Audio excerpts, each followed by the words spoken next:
Dani, tá me ouvindo? Eu tô. Ah, é porque eu tava falando de ti agora, que a Brenda tava comentando sobre as fotos contra a luz, né?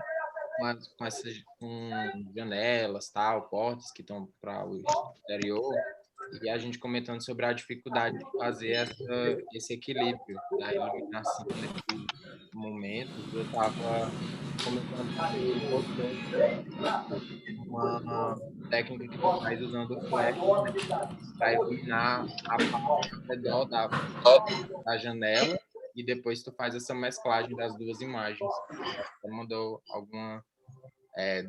duas fotos mostrando como tu tinha feito. Se tu quiser comentar um pouco sobre isso, acharia uma boa compartilhar com a gente. Beleza. Talvez até compartilhe minha tela, que é mais fácil do que falar. Liberado também para compartilhar a tela, se quiser. Até bom. Vou até logar no meu computador, que eu estou no celular por enquanto. Aí eu vou desligar daqui e logar novamente. Tá bom.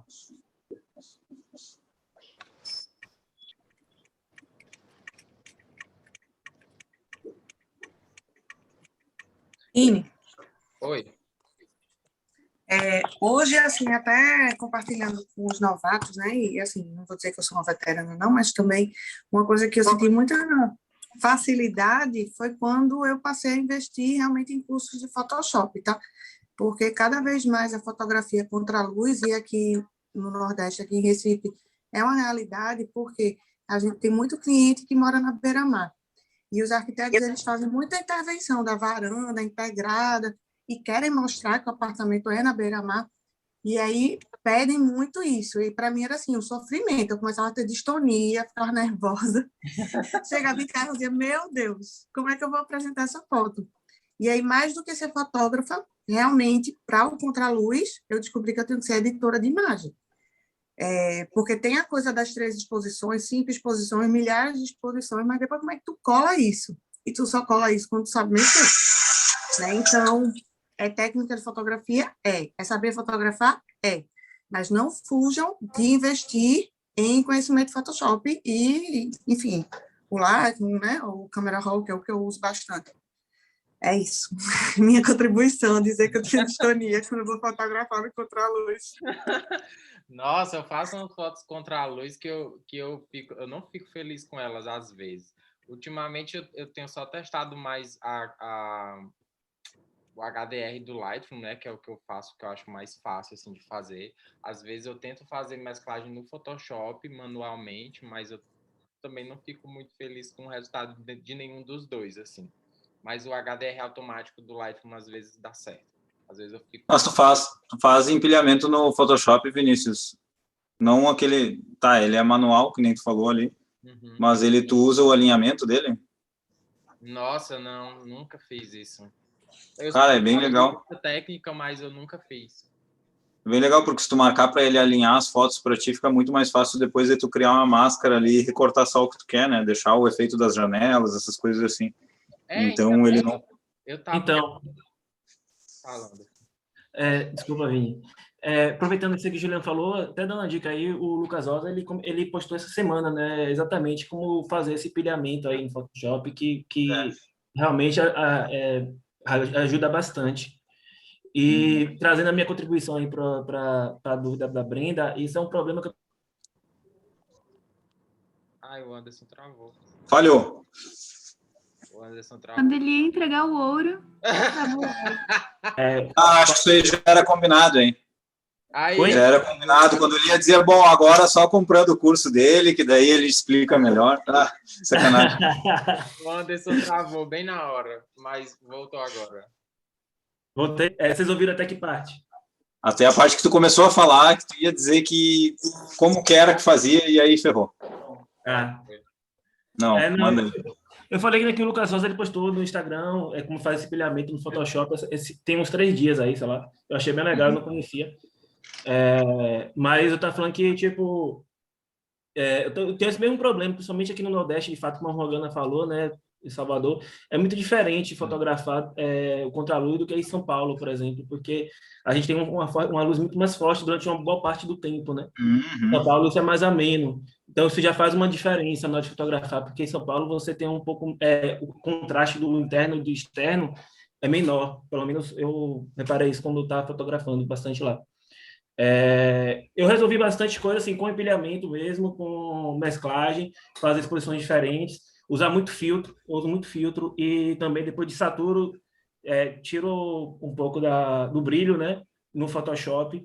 Isso resolve bastante, mas o que eu estou percebendo é que não tem muito como correr. Eu ainda não uso flash nos ensaios, mas essa é a etapa que eu estou começando a desenvolver, que é usar flash. Porque aí eu acho que o ideal, pelo que eu percebo, né, o pessoal aí que tem mais tempo, usa bastante flash.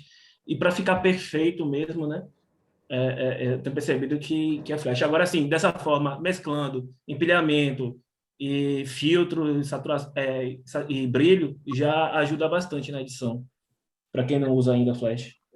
Eu tava vendo uns vídeos outro dia com essas técnicas, né? Que aí você vai...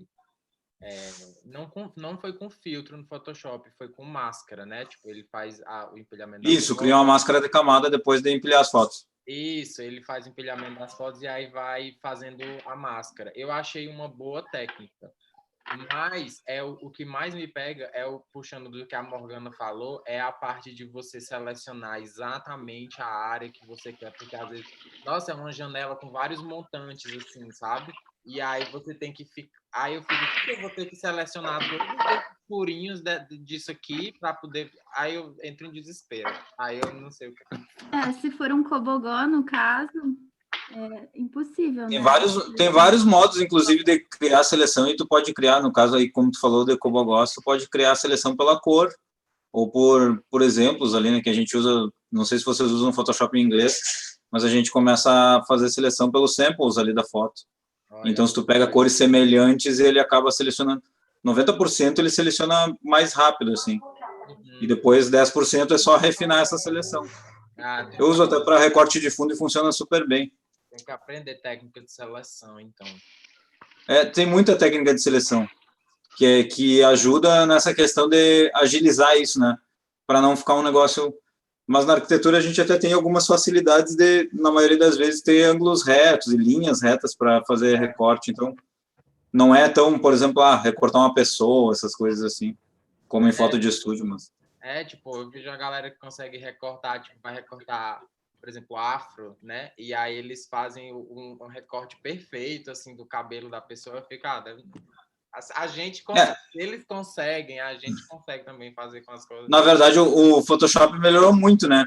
Se tu destravar a camada e usar o Remove Background, a ferramenta que tem ali, tu destrava a camada, entra em propriedades e usa a ferramenta Remove Background. Ele recorta em 1 segundo para ti a foto. Nossa. Inclusive deixando os efeitos dos fios do cabelo. É bem interessante, assim. Muito bom, muito bom. Olha aí o Dani. Mas aí tu pode usar isso para arquitetura também. Ajuda. Eu preciso analisar mais isso aí. O Dani está compartilhando aí na tela com a gente para mostrar a dele. Pera lá. Para de fazer bagunça aí. O Dalton chegou. Oi, pessoal. E aí, gente, boa noite. Vini, teu microfone está muito, muito baixinho, Vini. É problemático o meu microfone, eu tenho que ficar falando assim. Ó, gente, como que tá aqui? Cada um fala o que quiser ou tem uma ordem? Porque eu tô... é livre hoje. Hoje é... é um bate-papo. Pelo que eu entendi, é um bate-papo. Eu queria, assim, eu queria abrir para vocês que eu não sou, assim, dos caras que mais tratam imagem. Eu gosto muito de resolver a coisa na hora do clique. Eu tento resolver com flash e, ultimamente, eu fico muito HDR mesmo, assim. E a minha câmera, ela até que me ajuda bastante. Ela tem uma elasticidade nos tons de áreas de brilho, de sombra muito grande, então eu consigo buscar detalhes ali com os filtros radiais ali que o nosso amigo Dani ensinou a usar aí com maestria, né? Ô, B, Agora, só guarda essa caixa aqui. tem uma coisa que eu já de longa data, assim, desde os primórdios da foto digital, que eu adotei aí uma maneira que para mim funciona aí de forma assim excepcional e eu vejo muito pouca gente usando. É meio que inspirado numa técnica que o Dani estava até mostrando aí de tratamento de pele, né? Que ele usa para fazer os retoques de sujeira e poeira. Não sei se o Dani está aí escutando a gente também. Estou aqui, estou escutando. Então, como nem sempre eu tive monitor bom, eu trabalho com Photoshop desde umas versões aí bem antiguinhas e tal. Trabalhei com monitor de tubo. Calibrar monitor era uma coisa assim fora da minha realidade durante uma época, né? E aí eu me habituei a acertar a temperatura de cor, principalmente a arquitetura, por conta de diferentes fontes de luz que você acaba trabalhando. Você tem ali aquela luz azulada que vem da janela, às vezes um flash, às vezes uma lâmpada interna. Agora com os LEDs, então nem se fala, uma desgraça isso daí, né, gente? E aí o que eu faço e funciona assim, gente, de forma excepcional, para ajustar a temperatura de cor ainda no Camera Raw ou no Lightroom, eu jogo a saturação no máximo, ajusto a temperatura e a tinta, né? E quando eu volto a saturação para o normal, tá praticamente zerado assim, a imagem, ou pelo menos com uma boa média. Não sei se vocês tiverem... Legal, Raul, eu nunca fiz assim, não. Eu tenho um leve problema bem básico, assim, com daltonismo, puxado para o vermelho, verde, enfim. E aí eu acabo apanhando um pouco às vezes. Tanto que aí eu começo a mexer em curva de tom para dar uma olhadinha separada, né, no RGB. Sim. Teve uma foto que eu postei esses dias que eu estava trabalhando nela, uma panorâmica que eu fiz que para mim estava perfeita no Lightroom. Eu fui passar para o Photoshop, dei um zoom, as montanhas estavam todas avermelhadas. Meu Deus do céu. Eu vou mexendo um pouquinho, tipo, obviamente, levemente, né, no white balance, tudo, ainda mais para interiores. E sempre fica um tom mais azulado de uma parede, claro. Eu acredito que seja normal até isso, né? E depois eu trabalho no Photoshop. Mas se tivesse uma forma de evitar isso, reduzir, seria muito bom, né? Você consegue fazer uma média muito boa de temperatura de cor, principalmente em ambientes internos e tal. Ajuda assim, absurdo isso daí. Você joga a saturação, porque tudo quanto é discrepância de cor, ela grita com a saturação no máximo, né? Então você consegue, assim, visualmente você consegue resolver mesmo com o monitor calibrado, que era o grande problema que eu tinha, né? Sim. Mesmo que eu não tenha um tom de cor, às vezes eu jogo para baixo, para o máximo, para o mínimo, sempre eu faço isso. Tudo seguiu. Mas eu nunca fiz assim tudo junto. Talvez seja interessante. Para quem... o Dani é canadense, né, Dani? Sou canadense. Para quem assiste tutorial de tratamento em inglês, tem um range gigante de gente que fala sobre real estate e sempre dá várias dicas de white balance, de todos os tipos de tratamento. Tem N técnicas que dá para ficar aqui a noite inteira falando. Cada um adota uma, cada um se adequa com uma e bota no workflow de trabalho. Assim como o Dani tem as dele, certo? Com certeza. O pessoal do real estate, eles são muito preocupados com o tempo, né? E às vezes, até acredito, eles sacrificam um pouco a qualidade em função disso. A galera está vendo a minha tela? Sim. Só para quem quiser uma luz, eu vou mostrar uma coisa rapidinho. Essa foto aqui não é das mais bizarras de contraluz, mas o caminho que a galera começa a fazer mais na questão de chama de máscaras de luminância. Imagina cortar tudo isso que tem, seria um pesadelo, né? Mas através das ferramentas de Select, aí você vem em Color Range. Dentro de Color Range, você tem também a questão, você pode selecionar por highlights, né, as altas luzes, meio tons e sombras. Se eu vier em highlights, eu tenho aqui o alcance, que o valor de branco, quanto do branco ele vai selecionar até, né, cinzas claras, cinzas médias, e tem um fuzziness, que ele faz um degradê entre a área selecionada e não. Então, isso é uma forma, assim, mega, super rápida de selecionar uma contraluz.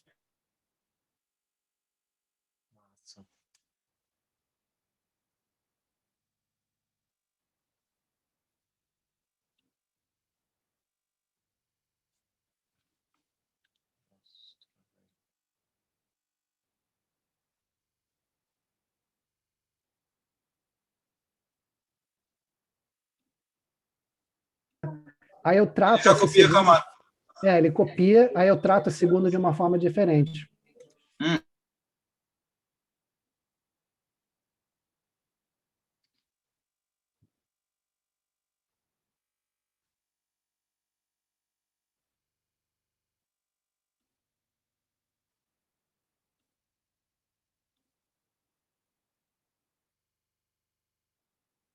Você vem em Filter e você dá um Blur. Você dá um Gaussian Blur de 250. Aí o que isso acontece? Ele cria um degradê melhor. Então agora, tipo, você pode ver, eu escureci lá de fora, mas a gente não identifica essa seleção que eu fiz, que fica uma seleção, como o Lucas Rosa fala, uma seleção inexata.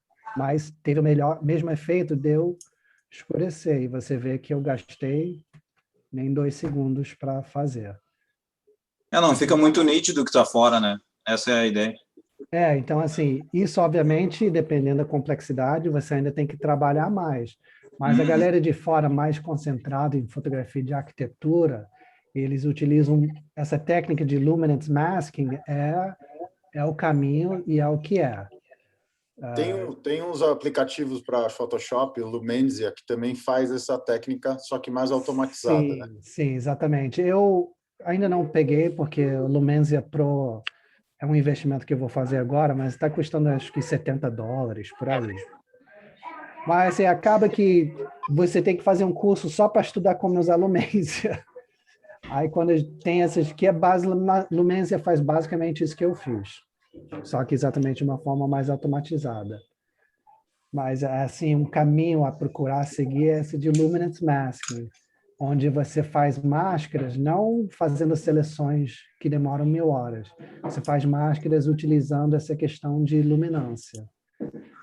E aí, assim, você pode entrar nisso, assim, se eu quiser. Eu fiz a seleção lá fora para criar esse degradê, eu quero escurecer só essa parte preta aqui. Aí você vem em Select, Color Range, e ao invés de usar Highlight, você vê realmente no cor e você clica nele. Aí você consegue fazer uma seleção, né, só dessas áreas, você dá um OK, ele faz a seleção, vem na máscara e de novo vem pintando.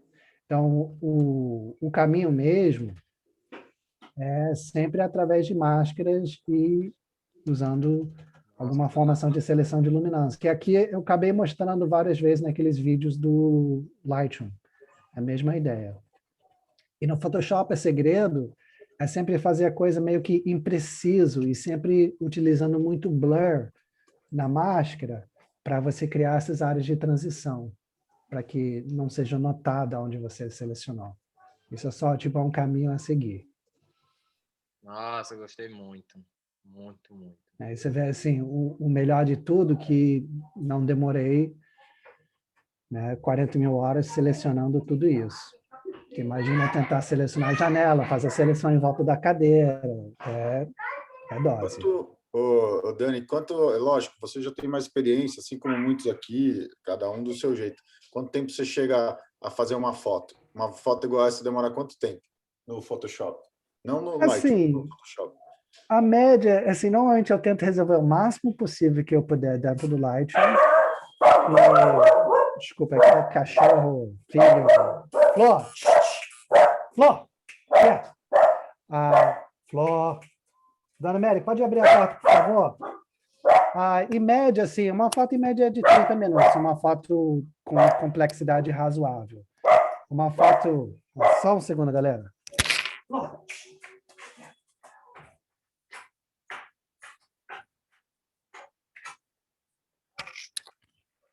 Voltei. Mas uma foto mais complexa é 1 hora. E uma foto punk é 2 horas para mais. Nossa. Então, dentro de uma realidade onde você tem que tratar, às vezes, 50 fotos, imagina se eu for ficar gastando 1 hora em cada foto. Meu Deus do céu, vai demorar 4, 5 dias para fazer um trabalho Sim, desse. tanto que a gente sempre procura fazer o máximo possível, como o Raul falou, dentro da foto, para não ter que fazer isso. Então, tem vários artifícios que a gente pode fazer, né? Até às vezes eu deixo o cliente puto que eu arranco o cabo de tudo que é computador e deixo o povo resolver depois. Já teve Eu vejo caso. assim que a fotografia imobiliária, por exemplo, eu tiro foto de 4, 8 imóveis por dia. E aí isso que tu está mostrando agora aí do contraste da luz. Então tem horários que meio-dia, por exemplo, é horrível para fotografar. E aí eu tomo muito laço na hora da edição. E eu sempre tentava fazer exatamente o que tu estava dizendo que toma tempo, né? Fazer o contorno da janelinha, só que fica muito bizarro para ficar uma coisa mais natural. Tá vendo a minha tela ainda do Lightroom ou tá só no Photoshop? Sim, sim. Tá. Então deixa eu do Photoshop, isso. Aqui, vou passar para o Lightroom. Na verdade, Paula, o flash nessa hora te ajuda.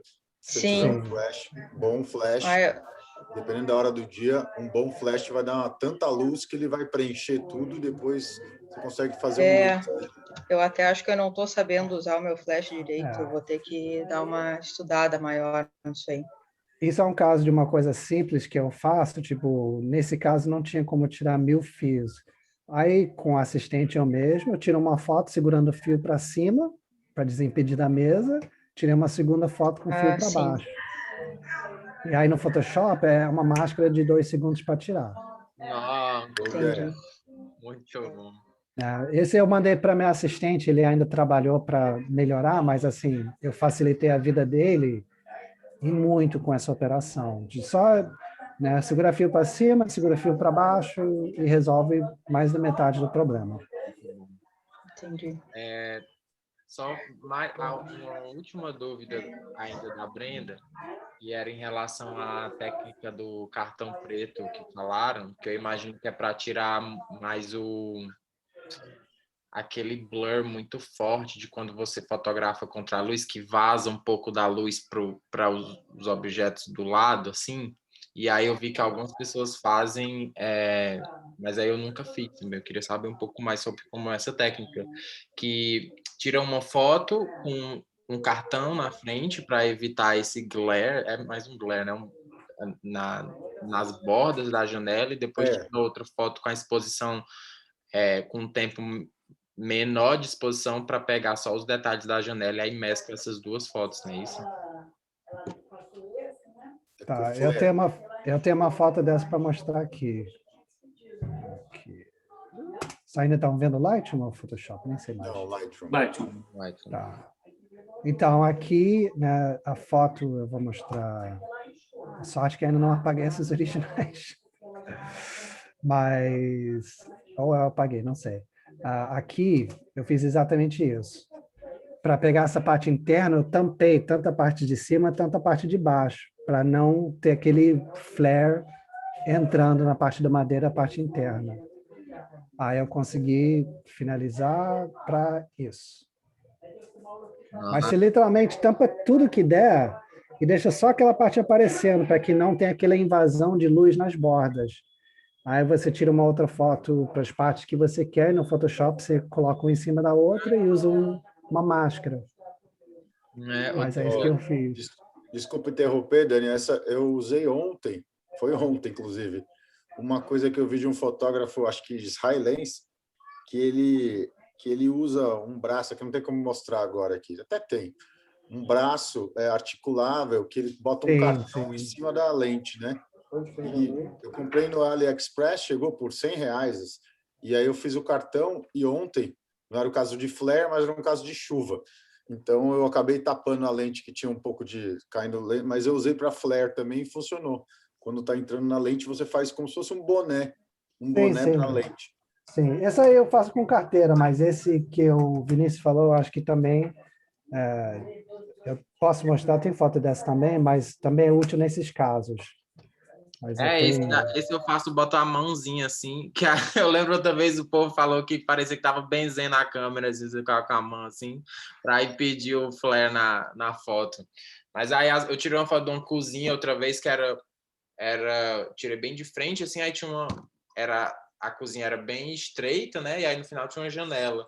E aí eu não me atentei a fazer isso, depois eu fiquei muito chateado, porque ficou a janela e aquela mancha branca ao redor da janela, assim. E aí eu não consegui tirar tudo aquilo, não ficou muito bom. Ai, às vezes eu até pinto o caixilho por cima, porque, tipo, se é uma moldura preta ou marrom, às vezes esse branco cria umas cores estranhas, né? Daí eu vou no Photoshop, faço uma mascarinha, faço ali um marrom preto, deixo meio transparente, para não ficar aquela mancha branca em volta. Essa é a técnica da... Esse é outro exemplo. Pode falar. Uma pergunta, você tampa, qual é a proporção que você tampa essa lente assim, com esse cartão preto para poder chegar ao resultado que você quer? Assim? Normalmente você é olhando pela própria lente, que assim, quando você olha pela lente, tipo aqui esse é um HDR 100, esse HDR tampando com. Esse HDR, quando eu clareava, eu perdia contraste. E essa que eu tampei o sol, eu consegui manter o contraste clareando. Então, mesmo você vê, eu sempre faço isso, quando eu estou olhando pela lente, eu passo minha mão e vejo, visualmente olhando pela lente, você vai ver quanto o contraste muda na hora que você tampa. Então, a questão é que você tem que olhar pela lente e você vai com a mão mesmo, e você vai tampando e você vai ver que o contraste na foto muda, porque enquanto está tendo aquela entrada de luz, fica tudo meio que fosco, sabe? Então, é sempre olhando pela lente. Você vai com a mão por cima da lente, aí você vai ver que visualmente o contraste vai mudar, e aquele é o ponto. Massa. Obrigado. Alguém tem mais dúvida? Não era compacto. É muito mais prático do que uma chapa daquele outro.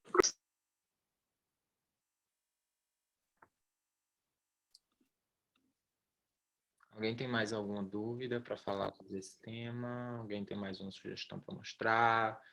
O Dani tem mais alguma técnica aí que ele lembra? Eu cheguei atrasada. Vocês falaram sobre mesclar foto de flash com foto de luz natural para situações muito escuras, mas para não ficar com cara de flash? Eu tenho alguns exemplos aqui. Eu tô fazendo isso agora, eu tô na dúvida se eu tô... Parece que eu achei um caminho aqui, mas queria ver como é que as outras pessoas fazem, se é que fazem. Se tiver paciência para meu Photoshop abrir, posso abrir uma foto e mostrar um exemplo que eu fiz. Tem paciência sim, para esperar sim, a gente espera. É que esses arquivos são pesados, daí demoram para abrir. Não, tem problema. Eu não vi aqui quem é que perguntou. Foi a Leila. Eu, Leila. Alguém está vendo meu celular aqui ou não? Sim. Olha o negócio que eu estou falando para vocês. Ó. É uma ação do negócio. Ele está usando um job aí, né? Dessa maneira. Mas é de qualidade Xing Ling. Nossa. Parece aquele cara do Homem-Aranha, o Octo não sei das quantas. Eu tenho uma pergunta. Eu tenho uma pergunta enquanto o Dani está abrindo aí o Photoshop dele. Se vocês usam... Não, calma, deixa eu analisar a minha pergunta. A minha pergunta é se vocês usam algum preset no sentido de cor. Se vocês têm algum preset para mudar a cor, ou vocês só ajustam, tipo, contraste e highlights e sombras, ou se vocês usam algum preset para modificar as curvas e deixar as cores um pouco mais, assim, numa paleta específica, mesmo que sutilmente. Se alguém usa isso... eu tenho os meus salvos. Oi? Tem os meus salvos. Ah, não, sim, é isso que eu queria saber. Se vocês usam preset para mudar a paleta de cor da foto, ou se vocês ficam limitados, não, mas vocês focam mais só no dos iluminação mesmo. Eu não gosto muito dos presets, assim. Eu sou bem a favor de fazer a foto mais pronta já na captura. Eu uso uma ferramenta aqui, não sei se vocês já ouviram falar, o Spider Cube. Não. Eu vou pegar ele aqui para mostrar, é bem interessante. Eu acabei comprando no Instagram. É um Insta aqui do Brasil, é o Insta da Cor Aparência. Se vocês procurarem lá, vocês vão achar. É uma ferramenta, ela é um cubinho assim, e ele é responsável por bater o branco na foto. É bem interessante. Peraí. Eu sou da escola que eu só bato branco e depois toda a riqueza de cor que eu preciso eu consigo aplicando contraste. Mas eu mesmo eu não altero cor. Esse quadradinho que ele falou? Eu estou procurando aqui. O tio do meu filho está aqui. Tem alguma barulheira aqui. É aqui. Família. Exatamente. Vou abrir a câmera aqui para mostrar para vocês, ó. Não sei se vocês estão conseguindo ver. Estamos vendo. O cubinho é esse aqui, ó. Esse chama Spider Cube. Vocês estão conseguindo ver aí? Sim. Esse cubo aqui, ó, ele tem, por exemplo, a parte de cima dele é cinza, daí depois ele tem o branco, e em cima ele tem uma esfera. Nessa esfera, ele consegue enxergar toda a foto que tu está fazendo, né? Ela reflete, ela é reflexiva, e geralmente ou tu coloca ele, tem um furinho embaixo, inclusive, para colocar ele no tripé. Então tu consegue, por exemplo, na primeira foto que tu tirar do ambiente, tu coloca ele na foto. E aí depois no Lightroom, tu chega ali, tu só bate o preto aqui, bate o cinza e ele corrige todas as cores pra ti. Tem um outro que eu uso, eu comprei, mas eu uso bem de vez em quando, porque tem alguns ambientes específicos, dependendo do tipo de madeira, tem umas madeiras que puxam, né, para o esverdeado, tem umas madeiras que são magentadas. E daí, dependendo do que tem também de cor nos estofados, você não consegue, de maneira alguma, deixar uma coisa decente. Deixa eu abrir a minha câmera aqui. E eu comprei isso daqui faz um tempo, em algumas ocasiões me ajuda, porque assim, eu tenho facilidade para cor, eu acho que porque eu venho do design gráfico, né? Então eu tenho o olho treinado para cor também. Mas isso daqui, ó... Peraí, deixa minha câmera ligar. Chama Expodisc. Isso eu já tinha visto. Uhum. Eu também achei achei no Mercado Livre uma pessoa que estava vendendo dela usado, sem ele tem aqui assim, ó, uns desenhos. Tem tipo uma gradezinha, e daí você encaixa ele na lente e faz uma foto com a luz que você vai, com a mesma luz que você vai fotografar, e ele te dá já o branco corrigido ali, certinho. Uhum. E depois é só você replicar. Aqui, ó. Expodisc. E foi mais ou menos isso que eu paguei também, faz um tempo, já acho que foi 250 reais. Esse cubo aqui, ó, ele tem nesse Instagram, é o Insta da Cor Aparência, e ele é da mesma marca do meu calibrador de monitor aqui, que é da Datacolor. Então, se vocês procurarem, tem no Mercado Livre para vender. Mas eu gosto bastante que ele entrega meio pronto esse resultado, assim. Eu tenho um também, brinco com ele algumas vezes, não sei se você reparou esse furinho que tem na parte de baixo dele, que normalmente é o preto absoluto. Na esferinha cromada você tem os pontos de luz onde você vai buscar o branco absoluto, e e nas duas faces que você tem aqui em cima, você tem o cinza neutro e o branco. É esse aí que eu uso. Exatamente. O preto absoluto você pega nesse furo aqui. Isso. E que tu deixa ele apontado para a câmera, né? Você deixa ele nessa orientação. Nessa posição, né? é isso. E aí aqui você vai ter o preto absoluto, o ponto de brilho de luz que vai estar incidindo na esfera, você vai ter o branco absoluto, e aqui em cima você tem duas referências de cinza neutro, né? O cinza 50%, e o branco. E aqui embaixo o preto, que não seria o preto absoluto. O preto absoluto é só o furo. Isso. Né? Então, quando você vai regular, você regula ele para aqui no Lightroom, para ficar com aquela cor alterada, né? Aquele azulzinho e tal, dentro dessa bolinha.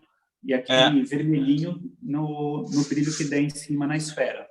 Mas eu gosto bastante de usar esse aqui, que também é do mesmo conjunto. O Color Check, ele vem junto. Esse aqui, para mim, pelo menos, eu uso muito para quando eu vou fazer reprodução de obras de arte, ou quando é alguma coisa, algum produto que precisa de uma fidelidade muito grande de cor, eu, inclusive, mando o arquivo para a gráfica, que a gráfica, com essas cores, a gráfica corrige todo e qualquer desvio de cor que possa haver, né? Então, isso aqui é uma ferramenta muito importante para quem faz, por exemplo, produtos que tem que ter uma fidelidade assim muito grande de cor. Por exemplo, eu preciso do... Sabe aquele cliente chato que quer o Pantone X, né? Então, sem isso aqui, você não consegue garantir o teu trabalho, né? Todo esse kit da Datacolor tem nesse Insta que eu mandei ali no chat. Essa maletinha aqui. É isso aí. Eles vendem ali. Isso aí, Dani. Manda ver, Dani. Você está com a imagem aberta aí. Beleza. Eu só vou dar uma passada rapidinho para explicar cada coisa que eu fiz e mostrar a questão no Flash. Então, eu tenho essa foto base, um HDR. Aí tem a segunda versão polarizada para os elementos verticais, para tirar o brilho da madeira, da TV e alguns objetos. Aí eu fiz máscara de luminância para esse plano intermediário. Aí foi adicionando vista, usando máscara de luminância. Mudei o céu, tá tosco, mas o cliente queria. Agora vou entrar no Flash. Um segredo do Flash é, primeiro, o modo de mistura, que aqui, essa janelinha aqui. Você bota em Lighten. Isso vai fazer com que... Deixa eu só ligar o grupo, porque ele está desligado. Quando você bota em modo Lighten, ele só deixa transparecer os pixels mais claros do que a base. Então, eu adicionei e depois eu coloquei uma máscara. Então, a gente vê aqui, né, eu consegui matar um pouco a sombra. Esse trabalho eu estava fazendo uma experiência para ver o quanto eu gostava dessa técnica com uma nova cliente. Eu também, você pode ver que para reduzir o tamanho do arquivo, eu acabei cortando só que eu precisava. O arquivo estava ficando gigantesco. Então, foi deletando tudo que não precisava. Aí, né, de novo, mesma coisa, modo de mistura Lighten, com uma máscara, para deixar ele parecer só onde queria. E aí, literalmente, eu vou adicionando luz nos pontos que eu preciso. Esse trabalho eu fiz até em excesso, mas você pode ver que é legal nessas áreas do sofá. Vou até dar um zoom aqui. O sofá está um pouco sem vida. Aí pipoquei o flash no teto. Aí melhorei um pouco o contraste no sofá. Mas o segredo mesmo, até o próprio Mike Kelly ensina isso, você usa esse modo de mistura Lighten. E ao invés de você ter aquela estouradão do flash, que a gente não gosta, ele só deixa a luz passar, clareando aquilo que está escuro. E o mais importante para não ter cara de flash é a questão da direção da luz. Então, se eu quero tirar sombras desse sofá aqui, eu não vou usar o flash perto da câmera e quicar em direção à sombra. Eu vou querer que o flash e a luz meio que venham da mesma direção do que a luz natural. Isso faz com que as sombras se encaixem melhor na hora de você fazer a mesclagem também. Então, isso é uma dica que eu dou. Em vez de fazer uma luz que vai contra a luz natural, tenta fazer uma luz que acompanha o mais próximo possível à luz natural. Aí você não tem a questão de você estar tentando mesclar as fotos e você tem 2 sombras diferentes. Ô, Dani, no caso de tu fazer essa foto com esse flash, quando tu vai fazer essa exposição com esse flash, tu coloca ele em outra posição diferente da que tu tá tirando a foto. Então, tu vai lá, por exemplo, para perto da janela e faz essa foto com flash lá. É isso que eu entendi? Ou não? Exatamente, eu vou andando a flash pela cena. Aqui nesse caso eu já deletei, eu tenho os arquivos originais no Light, não acredito. De você andando. Daí eu andando. Eu vou mostrar aqui, só deixa eu trocar de tela. Nossa, que doida. Eu acabei não usando todos, mas aqui você pode ver, literalmente. E você pode ver que o flash, eu estou tentando fazer ele sempre quicando no teto, como se estivesse vindo da janela.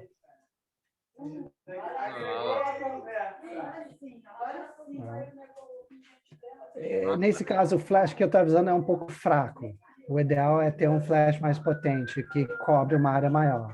Você pode aumentar o ISO nessa hora. Como é muita luz...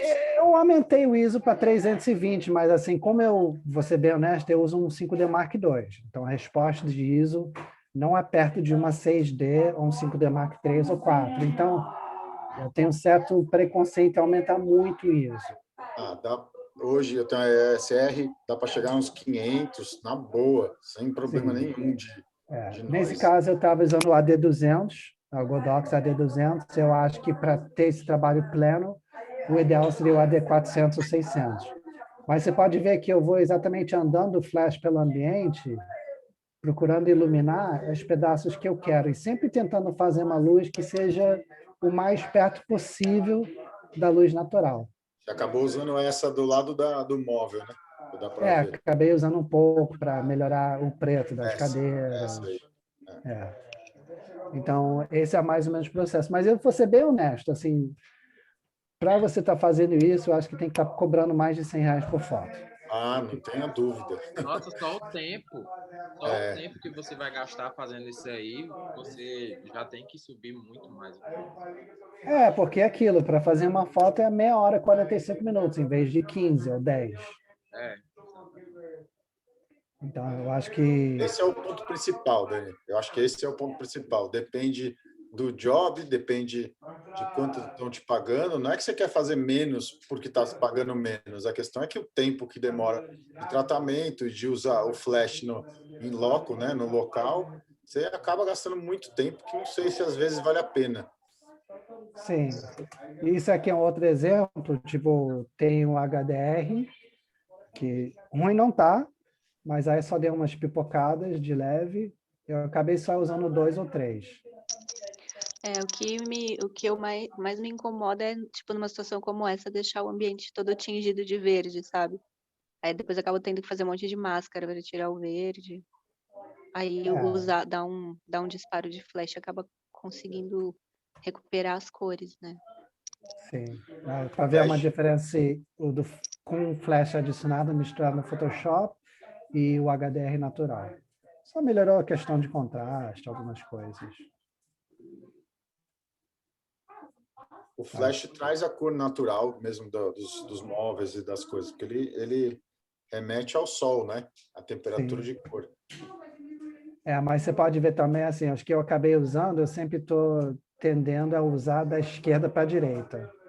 Você vai ver que não tem nenhum flash que está à esquerda, direita para a esquerda.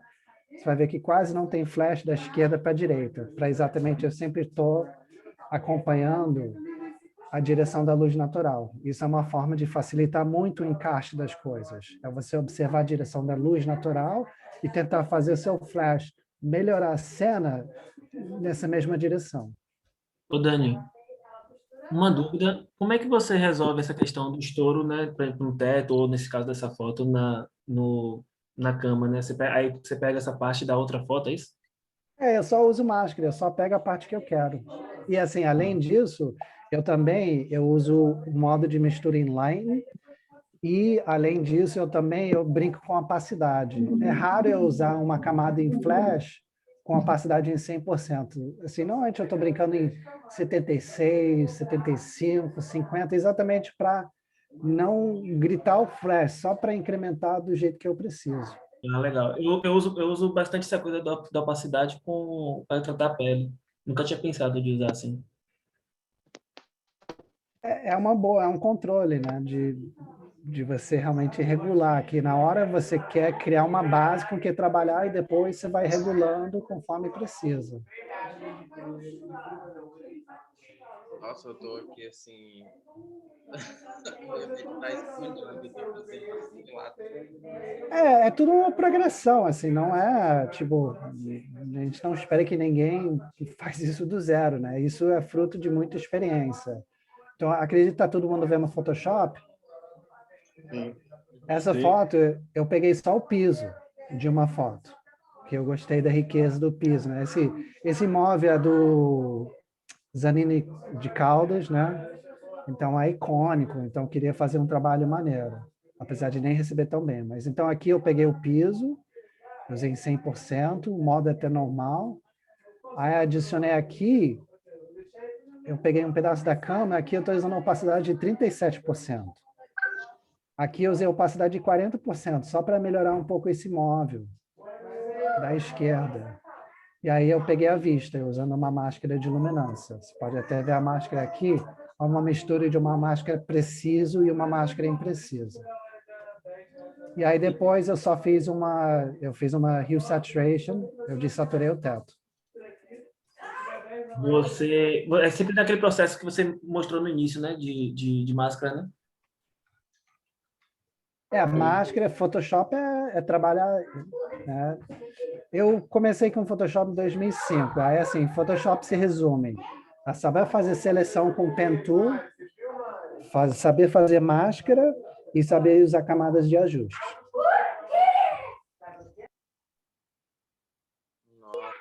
Vou entregar, hein? Comecei com o Photoshop antes.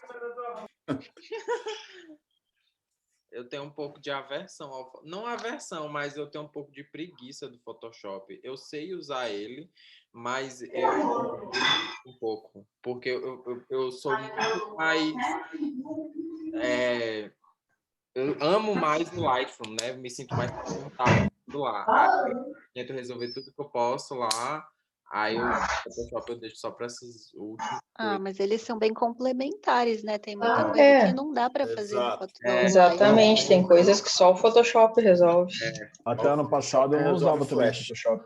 Eu tinha essa ideia também, eu achava que era muito trabalhoso, mas do ano passado para cá mudou bastante o resultado.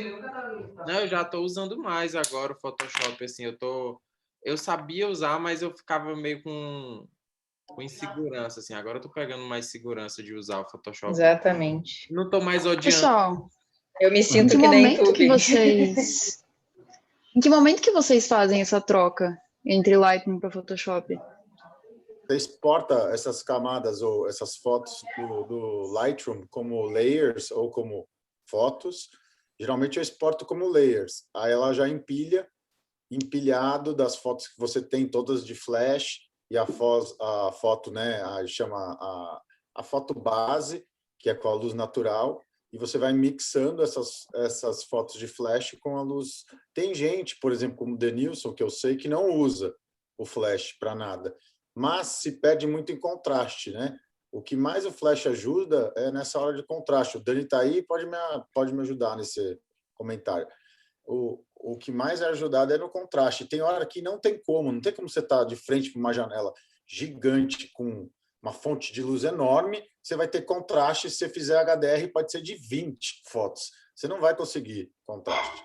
Você só vai conseguir contraste jogando um flash para iluminar certas partes, e é o Photoshop que resolve, não é o Lightroom nessa hora. Não só contraste, como cor também, né? O flash ele te dá um suporte de cor assim absurdo, né? Você tira todo aquele brilho excessivo de contraluz, etc e tal, né? Eu sempre tive na minha cabeça que flash não era algo necessário, mas vendo o relato de vocês todos, eu acabo pensando em usar. Nunca usei, Tenho. Eu também não. Também tenho. Eu tenho, uso para uma coisa ou outra, mas para arquitetura nunca passou na minha cabeça que era necessário para interior. Eu uso muito pontualmente. Assim, confesso que eu já usei muito mais. Hoje eu consigo contornar algumas situações resolvendo com um polarizador, com HDR. Um HDR bem feito resolve muito problema, é mais rápido do que você entrar com flash, mas tem situações onde você não tem luz nenhuma, não tem HDR que te resolva, né? Vou dar um exemplo. Ontem eu estava num imóvel que tinha um pé direito de mais de 7 metros, certo? Então, várias áreas do imóvel que eram escuras, que não tinha como iluminar. A luz natural não tava iluminando o suficiente, sabe? Já estava dando exposição de quase 6 segundos, 7 segundos, né? E que já não é bom. Já está nesse nível de exposição, já não é bom. Já tem o problema nas áreas escuras. O flash, vim dando pop no teto, com flash AD 600, que é o mais forte aí do que eu tenho. E ele que conseguiu preencher esses espaços de luz que não tinha como a luz natural. A luz natural não tava suficiente. Entendeu? Tem horas, situações como essa, que não tem escapatória. Ô, João, depois você bota lá no grupo quais são os flashes que você usa? Lógico. Godox AD200, que é o que o Dani usa aí, que estava mostrando aí nas fotos. Eu uso o AD600. Por que eu uso de bateria e não uso de fio? Imagina ter que ficar arrumando tomada e extensor de tomada, não, é extensão de tomada para lá e para cá. Então, esses são de bateria, são excelentes, não devem nada para um Profoto, muita gente acha, mas não deve absolutamente nada para um Profoto, e é fácil de carregar, né? É isso. O sistema Godox como um meio ambiente, um ecossistema também é muito legal, que com o controlador mais avançado, que é aquele X Pro, você controla a potência do flash através da câmera. Controlador em cima da câmera, você pode ter 4 flashes, e você pode controlar a potência de cada flash individualmente. Você não tem que ir até o flash, mudar a potência e voltar. Então, isso também dá um ganho de tempo absurdo. Exato. E a questão que acho que foi a Leila que fez, eu só passo uma foto para o Photoshop quando eu extingo as possibilidades de consertar no Lightroom. Então, é questão de manipulação, quando eu tenho que tirar tomada, quando eu tenho que tirar fio, e quando tem uma questão de correção de cor muito complexo, que os filtros radiais, a coisa que ainda faz de uma forma muito ruim é corrigir cor. Mas aí depois que você passou... esse Godox, hein? Posso perguntar? Você quer complementar, Leila? Não, é só complementando um pedacinho.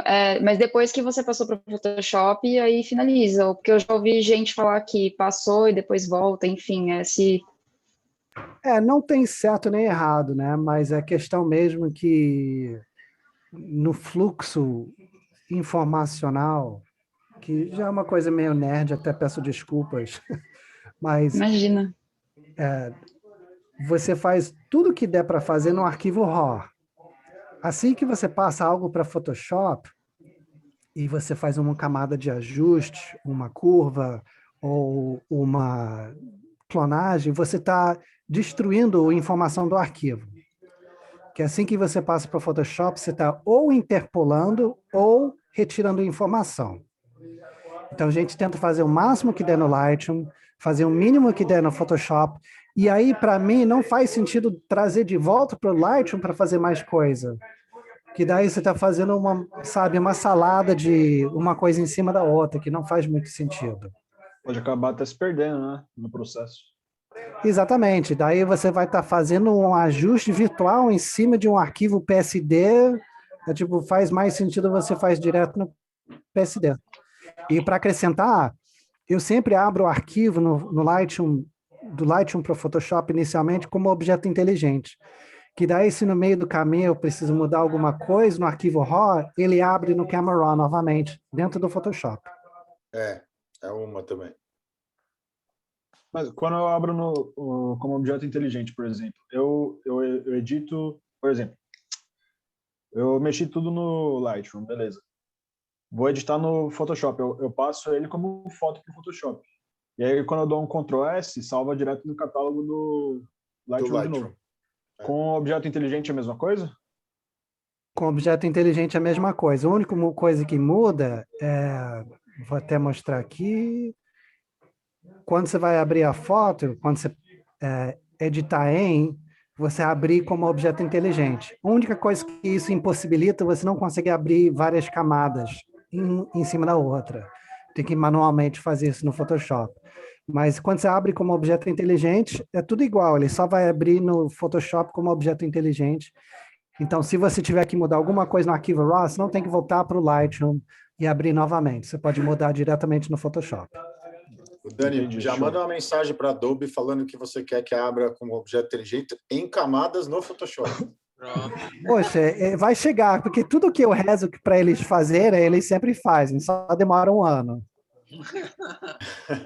Não, mas eles ouvem, né, a opinião de quem mexe muito. Ouvem sim, sempre. Fazer um ofício pela Conafarc. Né? Nem precisa, eles realmente atendem as demandas do usuário. Eu tive problemas aqui que eles... um problema sério aqui com o Lightroom, que... com a ferramenta de retoque, o pincel de retoque, que dava... ele começava a criar logs infinitos. E eles tiveram, assim, para vocês terem uma ideia, foram uns 2 meses e eles me ligavam assim uma vez por semana para tirar alguma dúvida específica com relação à configuração da minha máquina, etc. e tal. No final das contas, eles encomendaram uma máquina idêntica à minha para analisar o problema. Você acredita nisso? Acredito. Que a Adobe é uma empresa muito séria, né? É uma empresa séria mesmo e tem um O atendimento deles é muito bom. Também já fiquei horas no telefone com o técnico para descobrir que o problema era aqui. Me fala quem é concorrente da Adobe. Me fala quem é. Não existe. Ninguém relevante. Ninguém relevante, exato. O único que chegou perto é o Capture One Pro na área de arquivo RAW, mas fora isso, esquece. É verdade. Não, é verdade. O Capture One, muita gente usa e até prefere do que o Lightroom. Porque o Lightroom, esses catálogos gigantes criados, ele pesa bastante. Ele é um software que pesa. O pessoal de moda prefere muito o Capture One. Ô, João, o Godox, ele é leve? O AD200, eu carrego ele... Eu posso até mandar aí no grupo lá de fotografia. Eu carrego ele num cinto. Aprendi isso com um fotógrafo de real estate. Eu carrego ele pendurado aqui num cinto, ele tem um clip, eu dou uma clipada e eu levo ele para comigo em qualquer lugar. Aí, a hora que eu preciso, eu saco ele da lateral aqui e uso. Eu não sou adepto de muito equipamento, não. Então, eu uso ele. Eu tinha Canon, né? Tinha 4 flash Canon, mas com ele, a potência dele equivale a 4 Canon. Então, a hora que eu preciso de mais potência... o Canon Speedlight 600, né? 600 e pouco. Ele tem 4 vezes mais potência. Então, primeiro que a bateria. Segundo, ele não é que ele é leve, ele não é pesado, mas ele resolve 4 espaços. Imagina a sua mala, 4 flashes, né? E a única desvantagem é que você vai ter que dar uns pops, né? Vai ter que dar uns tiros para cima mais do que você teria que colocar 4 tripés, 4 flashes. Isso eu não uso. Então, para mim, ele me resolveu assim 1000%. Eu não troco ele por nenhum outro flash hoje. Eu utilizo o Godox V890, se eu não me engano, para Nikon. Mas vocês utilizam em cima da câmera ou é com... Não, ele é fora da câmera. Sempre fora da câmera. Tá. O Dani tem o 200 também, né? Eu tenho a V1, que é equivalente a uma 600 em termos de potência, mas a cabeça é redonda. E eu tenho a D200 e eu tô... Próximo investimento vai ser um AD600, o BM manual, que é aquele que não tem TTL, que é mais barato. eu tenho esse AD600, que é o Pro, Vocês né? compraram aqui no Brasil, não? Eu comprei aqui no Brasil porque eu queria garantia. Você consegue comprar em vários vendedores aqui no Brasil, tranquilo. Sim. Mas procure autorizada, sabe por quê? Eu também fiz essa pesquisa antes de falar, vou lá no Xing Ling aqui da Paulista, em São Paulo, que tem para vender. Só que eu queria, por causa das lâmpadas, dos controles eletrônicos, eu queria a garantia. Então, eu tenho no revendedor aqui em São Paulo, é Luminotech, se eu não me engano, eles são representantes da Godox. E aí o cara me dá a garantia, peça, Lumitec. tudo. É da onde eu comprei. Lumitec. Na Santa Cecília, né? Lá mesmo, Raul. Mas me fala uma coisa, por exemplo, comparando o preço de BH, ele está dobrando o preço aqui, né? Com tudo. Eles não chegaram a dobrar o preço dele aqui, porque eu acho que eles devem ter algum acordo lá com a Godox. É um preço bom, não é um preço que você traz de fora. Só que é o seguinte, se eu trouxer de fora, Rô, desculpa te cortar, se eu trouxer de fora e não apresentar a nota, eles não vão na garantia aqui, entendeu? Eles não vão falar aquela história que você sabe. Não, a questão assim é que eu estou estudando aí de comprar esse mesmo AD600 aí, sem o TTL. Na verdade, eu estou querendo comprar 3 para substituir aqui o meu gerador. Só que o custo dele, assim, tipo, acho que dá para abrir mão da garantia e assumir o risco pela diferença de preço, pelo menos imagino eu, né? Pode ser, você vai um risco. Vai logo trocar aquele gerador que tem aquele cor de creme 1980 tão bonito, Raul. Pois é, você não tem noção. Eu tô assim, gosto muito dele, é ótimo, seguro, mas, por exemplo, ele não trabalha com cargas baixas, né? Isso que está me matando ultimamente. Você tem que ficar enfiando filtro ND de gelatina em frente ao flash. Não, você faz 1000 gambiarras para poder baixar a potência dele. Há uma vantagem, eu sei que isso não tem muito a ver com a conversa de hoje, mas eu acredito que a DC600 ainda consegue comprar um adaptador AC/DC. No lugar de encaixe da bateria, você encaixa uma caixinha que tem fio. Então, para uso em estúdio, isso é bem legal. Não, ele tem 2 acessórios que me interessaram muito, que é você tira a lâmpada, você encaixa um cabo e tem uma extensão com uma lâmpada para não carregar todo aquele peso, não ficar, por exemplo, lá no topo do tripé, que fica pouco estável, você deixa todo o corpo do flash numa bolsa embaixo, um cabo e a lâmpada fica lá em cima, no alto do tripé, com todos os acessórios que você precisar. Se você quer pirar mais, o Godox vai lançar um AD1200. Para estúdio, já pode ser interessante também. Olha, eu já vi vários reviews online aí de muito americano falando sobre essa comparação entre Profoto e Godox. Assim, o Godox não deixa nada a desejar. É muito pouca a diferença para valer o investimento num Profoto. É mais um status de dizer que tem um Profoto do que questão de luz e confiabilidade em disparo, né? O meu Godox nunca falhou. Nunca falha. Posso dar 10 disparos assim, em full power, que ele demora nem meio segundo, ele já recarregou. Então, é se pensar, né? O meu também é super confiável. Olha que eu uso ele bastante, porque eu tiro foto de imóveis sem eletricidade, imóveis escuros, e ele não falha. Nem nunca. É muito bom. Vocês que usam flash, estão usando mais tempo, vocês usam difusor, alguma coisa do tipo? Ou bate direto? Teto. Direto. Grande difusor para mim. Isso que eu ia perguntar. E quando teto e parede não são brancos, como faz? Aí você tem que usar eu uso difusor nessa hora. Sim. Uma coisa. Rebatedor branco, né? Uma coisa que eu tenho visto muita gente usar, que até vou pesquisar e talvez pegar emprestado, é você usar a sombrinha refletor. Que eu vejo muita gente do exterior usando sombrinha difusor de 1 metro e pouco, quando não tem teto para rebater. Uso Mas você bastante bate tanto a difusora como a refletora, como a difusora e a refletora, usa em diferentes situações, é muito útil. Eu vejo os gringos usarem muito a sombrinha refletora para caso de foto de interiores. Que se você bota ele bem alto, num ângulo de 45 graus, com 1,20 m, é quase igual o que vai ser rebater de um teto. Aí eu estou querendo experimentar isso. Vocês deixam, então, no caso normal, vocês deixam difundir, né? Não sei. No teto mesmo, né? Então vocês jogam lá, vocês não acham que um difusor seria interessante para suavizar um pouco a luz, não? Eu uso difusor para suavizar assim. Mais ou menos assim. Sim. Você tem que botar, essa né? refletora, né? Essa é a refletora.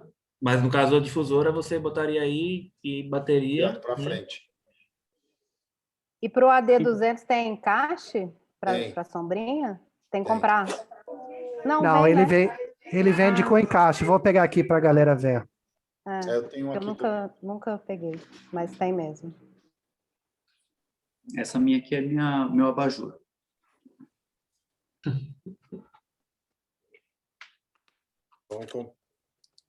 Gente, Você me vendo aí? E para clicar? Quem está me vendo? Olha sim. que legal. Ó, aqui ele entra. Você pode. Aqui onde eu vou botar o dedo, ó, pode entrar a sombrinha, tá vendo? Buraco aqui. É excelente. Olha o tamanho dele. Quem está me perguntando de peso e tamanho, ó, minhas duas mãos aqui ó, em relação ao tamanho dele. Ele mostrou. Light, né? Quando você compra, também vem esse. Você também tem a opção de usar lâmpada. Sim. Ele vem tanto Fresnel, como ele vem com uma lâmpada para se quiser usar dentro de softbox. E nesse caso eu comprei uma bateria extra também. Eu preciso comprar outra bateria. E ele tem encaixe tanto aqui.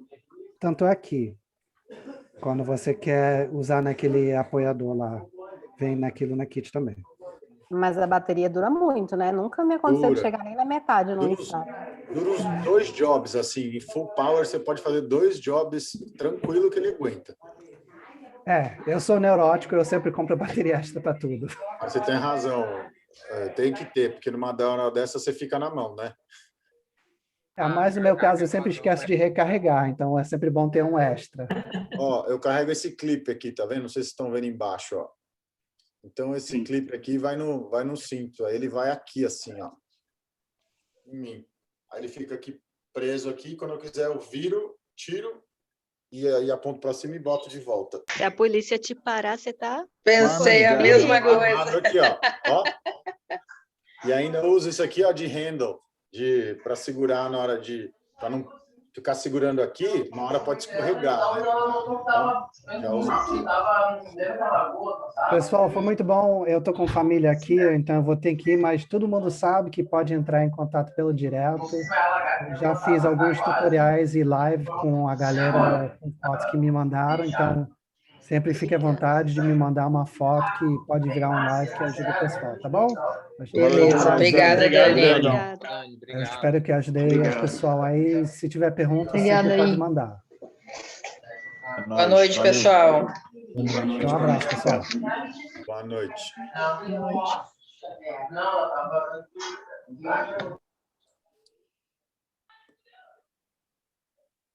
Alguém tem mais alguma pergunta para fazer? Alguém tem mais alguma coisa sobre o tema de tratamento de imagem? Acho que a gente pode... Ô, Vini, Oi. eu tenho uma pergunta. Eu não uso flash, né? Um dia desses eu estava fotografando um apartamento e me deparei com uma situação meio difícil, assim, que era um lavabo que não tinha iluminação natural e ele era todo revestido desses porcelanatos brilhantes pretos, que hoje em dia o pessoal está usando, né? E assim, aí me veio na cabeça, podia ter um flash nessa hora. Mas eu fico pensando também nos reflexos, né? Foi tão difícil fotografar com as luzes acesas, né? E com aquela quantidade de reflexos, aí eu fico pensando também se o flash ajudaria nesse momento. Não sei se alguém sabe responder o que faria nesse momento, assim. Tu usa filtro polarizador? Uso. O que auxilia bastante é tu, na maioria das vezes, tu escolher ali a quantidade de reflexo, até porque tem... Isso, dá uma melhorada, né? Mas mesmo assim, considerando que já é escuro, né? Que você vai ter que ligar as luzes, mesmo com o polarizador ainda eu não consegui fazer uma boa foto. Essa história de lavabo escuro tem que acabar, né? Então, na verdade, eu acho que a solução para esse teu problema tem mais a ver com o curso de negociação que o Cômodo vai dar do que com uma solução fotográfica. Você vai ter que colocar teu estilo e falar para o cliente, é assim que eu quero. Pronto. Ou seja, sem solução, né? Não, como tem muito reflexo ali, talvez trabalhar com exposições muito longas, assim. Né? Não tem muito o que fazer. Tu criar uma exposição... Você está falando do reflexo do flash ou da luz? Não, tá falando do reflexo no revestimento, Tu já tem um certo reflexo. Sem usar flash. Mas o flash, então, não ajudaria nesse momento também. Que, na verdade, tu teria que fazer... Ajudaria. Tu poderia fazer assim, Eu acho que sim. Tu poderia fazer várias exposições usando ele rebatido. Por exemplo, numa primeira exposição, tu usar ele na esquerda, né? Na outra exposição, usar na direita e tu criar máscaras e em cada uma delas tu pegar um desses lados, entendeu? Dessa forma, tu não vai estourar do outro lado os reflexos, enfim. Ajuda sim. Aí tem que ver se vale a pena todo o trabalho também, né? É que a questão às vezes é melhor nem fotografar. Exatamente, a questão não é só o reflexo. Não, fotografar é sempre bom. O reflexo do ambiente em si, mas o reflexo também que os spots que eles colocam acaba dando, né? No porcelanato. Eu, sinceramente, já cheguei no lavabo desse tipo e falei assim, olha, eu acho que não vale a pena fotografar. Eu acho que é muito mais bonito pessoalmente do que vai ficar na foto, porque tem muito reflexo. Às vezes é uma coisa que... Boa noite, uma coisa que ajudaria? Às vezes eu acabo até fazendo isso, e é uma coisa que ajudaria. Tu pode fazer um disparo para trás da tua câmera, por exemplo, o flash virado para trás, entendeu? Isso. A luz Em vez de tu disparar nas laterais, por exemplo, do banheiro, tu pode disparar atrás de ti ele, tu aponta ele para trás e tal, e aquela luz ela vai voltar suave para frente, entendeu? E aí ela não vai te dar os reflexos. Isso ajuda bastante, assim. Eu, como não uso triplé, eu coloco sempre, né, eu escoro a câmera na vertical na porta do banheiro e o flash eu uso ele sempre virado para trás. E aí eu boto a foto. E tu usa o flash em cima da câmera, Paulo? Sim, eu não uso tripé. Eu sou pobre. Mas não, o ideal é só... Não que tu precisasse de um tripé, entendeu? Algumas vezes eu nem uso tripé também, até pela questão de praticidade. Então, o ideal seria só comprar um disparador para que tu conseguisse fazer as regulagens do teu flash na câmera. Mas fora isso, sem problema nenhum para te usar ele na mão. É que aí não ajuda até tu usar ele na mão. Que mais longa, né? E ajuda tu usar ele na mão que tu consegue, às vezes, escolher ângulos diferentes ali de uso, que em cima da câmera tu não consegue. Tem mais limitado, né? E tu consegue deixar ele também mais longe da objetiva ali, né? Na real, como eu falei antes, eu tô tomando um laço um pouco do meu flash, porque eu não tô sabendo regular ele direito. Então, eu tô aprendendo no dia a dia. Mas acho que é por aí mesmo. A gente vai... Na tentativa e erro. Varia muito do que funciona para ti, funciona, né? Sim, e é diferente. A fotografia da arquitetura tem que ser uma coisa bem mais elaborada. E eu faço fotografia, às vezes, de 8 imóveis no dia. Então, não tem como eu ser rápido. Aí não dá.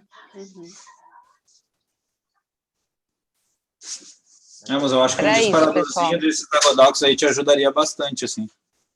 Vou dar uma olhada nisso aí, Juliano. Porque daí tu tira ele de cima da câmera, porque tu tem a questão dele estar em cima da câmera, ele vai tá muito próximo da lente, né?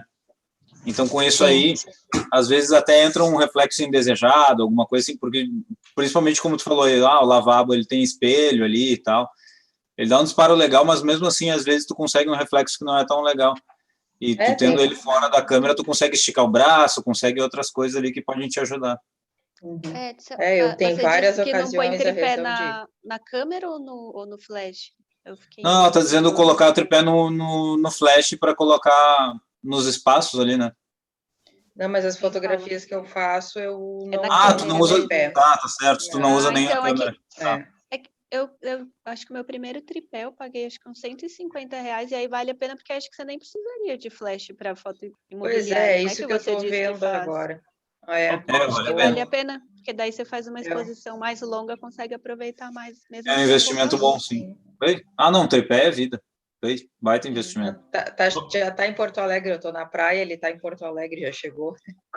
Aí depois eu vou mostrar para vocês as fotos antes e depois. Bom, ele já está... então tá. Mas eu vou te falar, eu já fiz também fotografia imobiliária, né? E, tipo assim, de fato, o tripé ele vai trazer muito mais qualidade para tua foto. Mas aí você tem que pensar no tempo, né? Porque, tipo, como você falou, você faz 8 imóveis no dia. E eu comecei usando o tripé porque, na verdade, eu venho da arquitetura, né? E aí comecei a fazer umas imobiliárias e tal. E acabei percebendo que para imobiliária, pro tempo que eu tinha para fazer, acabava não... Não ajuda muito, né?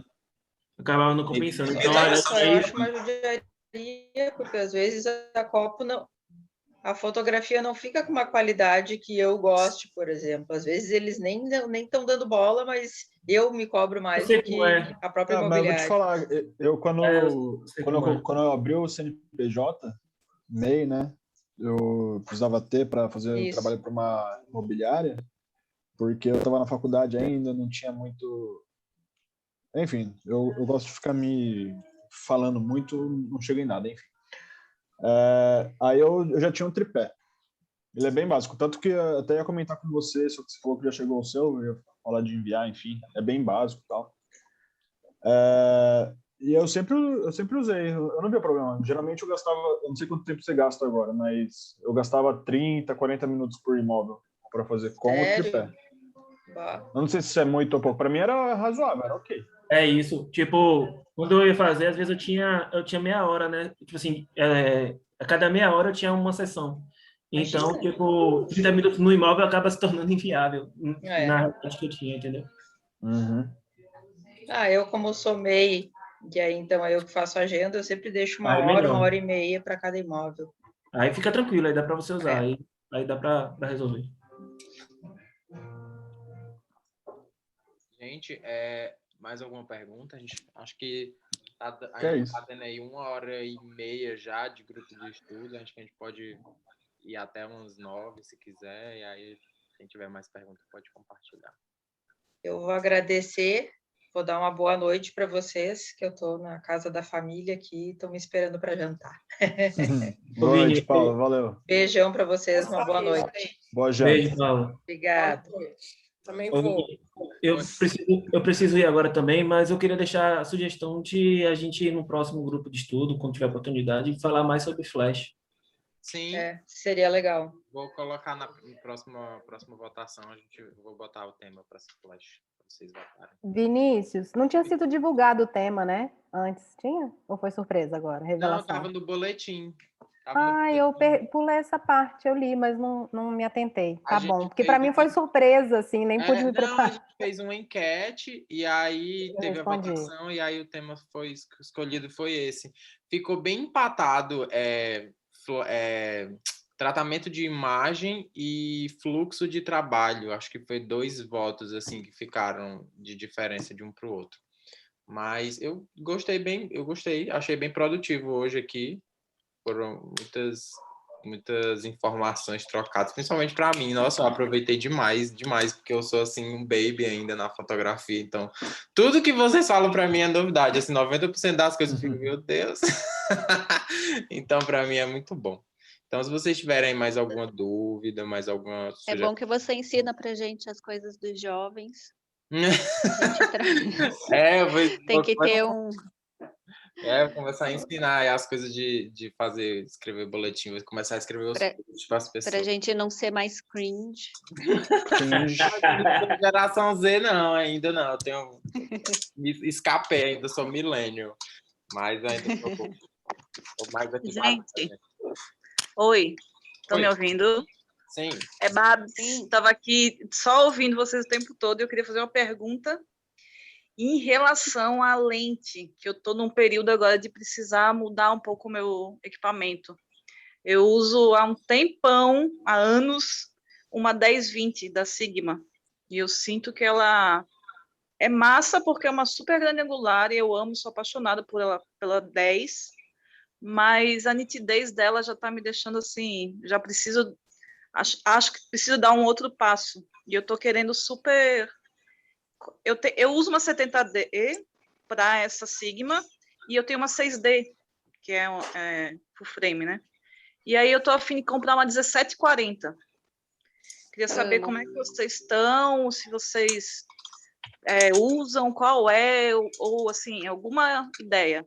Porque eu uso as duas câmeras, uso a 70D, aí uso a 10-20, e levo também a 6D para usar a 24-105 para fazer algum detalhe.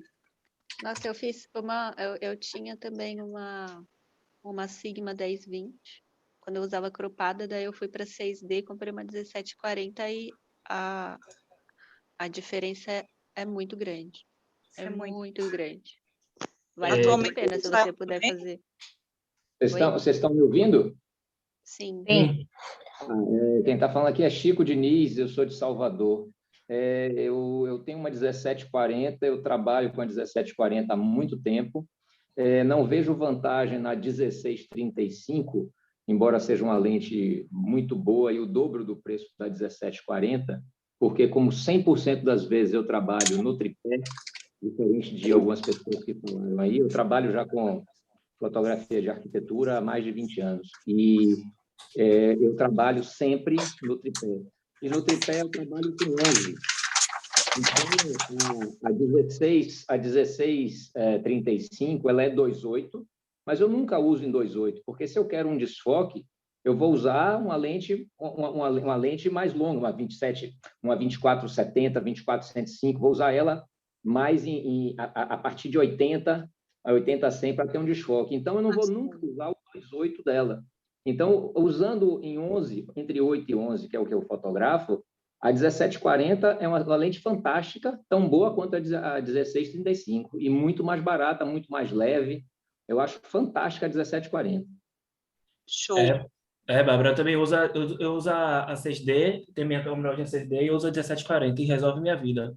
Eu penso, às vezes, em mudar para 1635, porque já ouvi falar que tem ganha um pouco, né, de o zoom, né? Nitidez. Nitidez e pega uma área maior também. Mas, para você que está trocando, acho que a 1740 resolve. E rapidinho, acho que melhora muito. Eu tinha também essa Sigma, também quando eu tinha cropado, usei muito tempo e eu troquei há pouco tempo para uma full frame e comprei essa, 1740, né? E eu estou gostando bastante dela, viu? Eu acho que não vale a pena comprar 16 assim, a não ser que você tenha o dinheiro sobrando aí, mas acho que é um bom investimento, sim. Ela é linda, a 1635 é uma lente linda. Agora ela é muito maior, muito mais pesada e muito mais cara. No meu caso, eu só fotografo em 11 e sempre no tripé, né? Minhas fotografias têm 1 segundo de exposição, 2 segundos de exposição, sempre, ou praticamente sempre. Então, eu tenho uma 1635, que eu vou estar pagando muito para ter 2.8, que eu não vou estar usando e vou estar carregando mais. Eu sempre levo no meu trabalho 2 câmeras, e uma câmera com a 1740 e a outra com a 24-105, para não precisar ficar trocando lente, para não sujar o sensor. Então, assim, eu sempre estou com 2 câmeras. Então, eu não vejo motivo de eu carregar um peso maior na minha sacola para não usar o 2.8.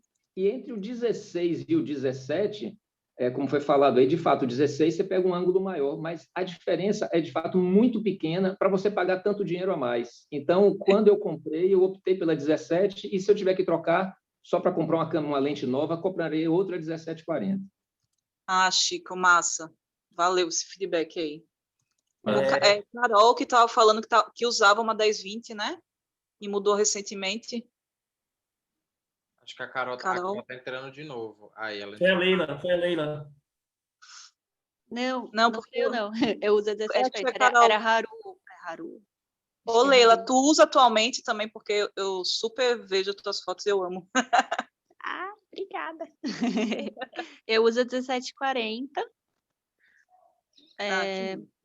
A maioria é 1740, mas eu tenho uma 50 e uma 100 macro também. Eu gosto de usar a 100 macro quando dá, para fazer uns detalhes massa. Bastante desfoque. Show. E como é que vocês fazem isso de ficar trocando lente? Vocês não encheram o saco ainda não de ficar entrando sujeira no sensor? Isso para mim é um terror, né? Um terror. Eu odeio quando ficam numa de... Agora tá uma moda de fazer as pessoas quererem aparecer na foto, né? Aí estou lá numa posição, peraí que eu quero sair nessa foto. Aí vai lá, troca de lente, não sei o que lá, ajusta tudo. Aí daqui a pouco volta para outra. Aí a pessoa quer sair em outra foto. Isso me irrita horrores, mas posso usar ofício, né? Só que eu tô com o sensor todo sujo mesmo. Agora realmente você tocou num ponto.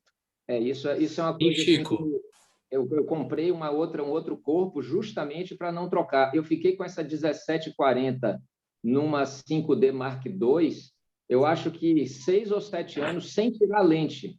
Aí agora eu troquei, comprei uma 5DS, aquela de 50 megapixels, que eu estou até um pouco arrependido porque os arquivos são muito pesados. Eu não há necessidade de 50 megapixels, para que isso? Mas tudo bem, eu comprei, a 1740 também está nela, eu já tenho essa câmera há uns 6 meses e não penso em tirar a lente dali de forma alguma. Então, uma vez eu tive que tirar a lente, eu fui fotografar em Portugal, e aí eu fiz um termo de saída de equipamento. Quando eu voltei, eles me pediram para tirar a lente para poder ver o número da lente. E eu falei, meu amigo, eu vou tirar a lente, vai entrar sujeira, eu não quero. Mas mesmo assim eu tive que tirar a lente para o cara ver. E eu fiquei fulo da vida com a imigração por conta disso, porque eu tive que tirar a lente para o cara poder ver um número. Muito chato. E Chico, só dando uma dica aqui para vocês, quando eu troco a lente, eu sempre troco com a lente com a câmera voltada para baixo, tá? Exatamente. Já ajuda bastante. Eu não gosto de trocar muito, mas às vezes tem que usar outras lentes, né? 45, tal. Aí, para a Bárbara, sobre a 1740, ela já é melhor que a Sigma, tá? Mas eu recomendo tentar usar o range mais entre o 24 e 40, tá? Evitar um pouco o 17, 24, porque é difícil de fotografar com a lente muito aberta, tá? São poucas pessoas que fotografam bem com a lente muito aberta, uma delas é a Joana, que está aí também, tá? É difícil, porque distorce muito, tá bom? Então, eu de vez em quando uso uma mais aberta, mas eu tento evitar. No máximo 24, tanto é que a que eu mais uso é a TS24, tá? Então, o próximo passo realmente é tilt shift, tá bom? Tilt shift, assim, tem um porquê, tá ok? Deixa eu te perguntar uma coisa. A 24 nem tanto, mas tem uma tilt shift, a mais aberta é o que? É 17 tilt shift? Eu não sei. 17. Tá. Como é que você faz, já que não tem um parasol, é complicado, porque você vai fotografar um lavabo, você vai botar a câmera na vertical, encostar do lado de fora do lavabo, com a câmera encostada assim na porta, onde a luz que está incidindo sobre a bancada vai estar dando um flare enorme na lente. Então, assim, eu tenho um problema com essa tilt shift, porque ela tem uma bolha assim em volta, né? E aquilo ali, a luz entra ali rasgando, por conta da falta de um parasol. Eu não sou fã dela, não. É maravilhosa, mas eu não sei. Tu usa ela, Chico? Tu usa ela? Não uso ela. Eu não uso ela. Ela. Tá. Eu comprei para ela é uma espécie de um parasol aqui. Peraí que eu vou pegar para te ver.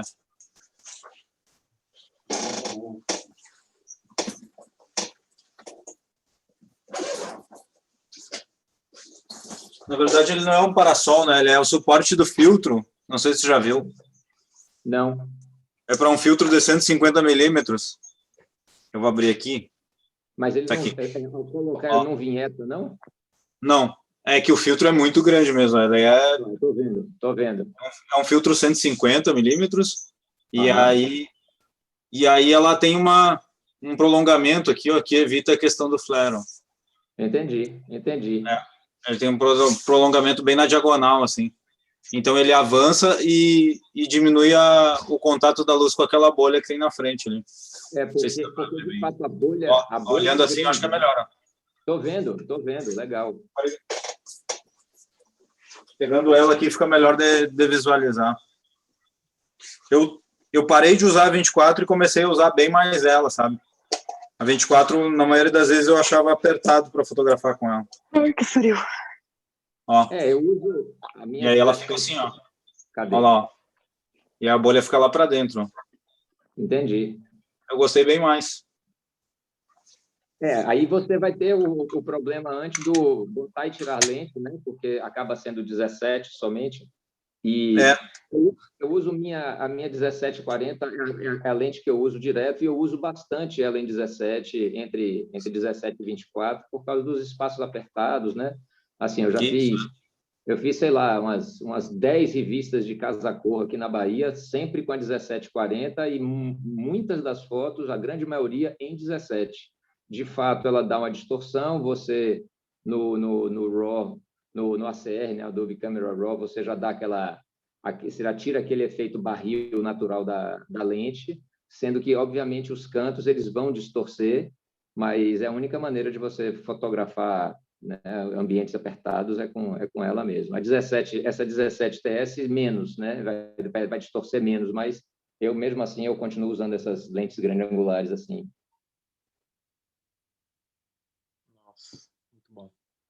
Mais alguma dúvida, pessoal? Mais alguma? O Cláudio está perguntando. Juliano, pode... o Cláudio está pedindo para o Juliano compartilhar o modelo do suporte para filtro. Aí o Juliano pode mandar no grupo ou no chat, se quiser. Manda aqui. Beleza. Gente, vou saindo aqui. Boa noite. Obrigado, viu? Boa noite, tchau. Gente, a gente está batendo aí quase 2 horas. Se alguém tiver mais nenhuma pergunta, a gente pode encerrar por aqui. A gente faz outro encontro. Eu acho que foi bem produtivo o encontro. A gente falou não só de tratamento de imagem, a gente falou de outros temas também que todo mundo gostou, que a gente aprendeu muito. E eu queria saber de vocês se vocês preferem que seja um encontro quinzenal ou um encontro mensal. Qual a frequência que vocês gostariam que fosse esse encontro do grupo de estudos? Eu acho que ser quinzenal é bacana porque não dá para a gente não consegue participar sempre, mas aí outra pessoa que não conseguiu tem mais chance de entrar no próximo e trocar uma ideia, né? Acho que quinzenal é Eu acho quinzenal legal também. Ótimo. Também acho. Pronto. Também acho. Então a gente faz também acho. Quinzenal, então na semana que vem a gente abre outra votação para votar outro tema.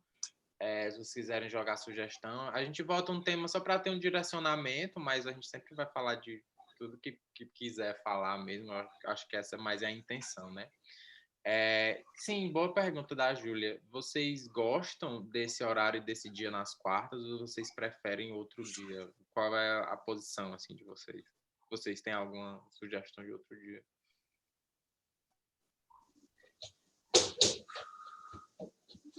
Para mim é bom. Acho que a gente vai sem rotina, né? Oi? Ô, Vini, onde é que foi a votação? Que eu não vi. A votação estava no Linktree e eu mandei também no boletim. O boletim sempre é o principal, assim. E aí o resto tá tudo no Linktree lá do grupo, sabe? E aí, mas fechou há alguns dias já a votação. Eu vou abrir outra semana que vem. Ô, Vini, eu acho que, já que vai fazer a votação do tema, pode fazer a votação do dia e do horário, mas, assim, eu não me importo com o dia, não. Eu só acho que o horário poderia ser, de repente, às 8 ou 7h30. 7 às vezes fica meio apertado. Pronto, eu vou colocar essa opção de... Acho que eu vou botar 2 opções de dia na semana e 2 opções de horário. E aí a gente vota e vê o que é que vai rolar. Vou botar, tipo... Segunda. É porque terça e quinta a gente já tem reservado para roda de conversa e para reunião e tal. E aí os outros dias disponíveis do coletivo são segunda e quarta. Sexta eu não acho muito bom, porque é sexta. Ninguém merece, né? Então. Já vai tomando uma e conversando, pô. Aqui tem uma vibe bem mesa de bar também, então... É bom que com pandemia garante que fica todo mundo em casa, não acha que tá saindo. Então, sexta só se for happy hour, todo mundo bebendo. Podia ter o happy hour, então, em vez de ser o grupo de estudo, só falar, vamos conversar a potoca de bastidores. Vamos fazer, pronto, vou guardar aqui a sugestão de fazer happy hour do Conafac. Acho que esse pode ser uma vez por mês. A gente faz happy hour na sexta. Ninguém tá podendo tanto, né? Beleza. Eu vou colocar 2 sugestões, então, dia segunda e quarta, e horário 7 e 8. E o tema lá. Vou fazer essa votação do grupo de estudo na próxima semana no boletim. Fiquem atentos ao próximo boletim. E é isso. Obrigado, foi tudo.